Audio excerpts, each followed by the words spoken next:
You know I'm always talking about the 5 stages from betrayal to breakthrough. Well, my absolute favorite stage is stage 4. And I did videos on the other stages. I even did podcast episodes like completely dedicated to specific stages. I'm getting ready to record the episode on stage 4. I wanted to give you a little preview.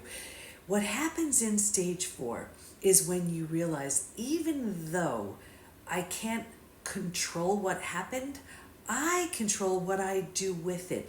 That decision is so powerful because you start to turn down the stress response. You're not healing just yet, but at least you stop the massive damage you were accumulating in stages 2 and stage 3.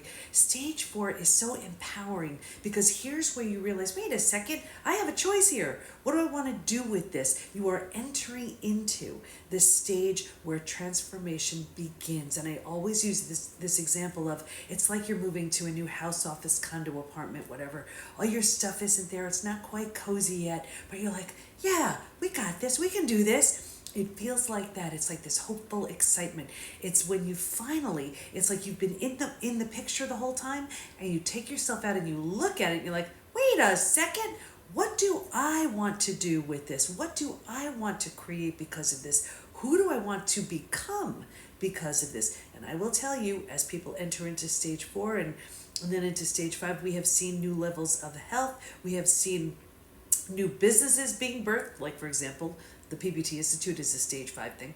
We've seen health, incredible health transformations, new relationships, either with the person who hurt you in a very different way or with someone entirely new, passion projects, so much more. You don't have access to that when you're stuck in your trauma, when you're stuck in stage 3. But when you do enter into stage 4, transformation begins. You are deliberately and intentionally creating a version of you that otherwise couldn't have been created if the situation didn't happen. So get ready for that podcast episode. I think it's going to be number like 385, 386, and it's going to be powerful.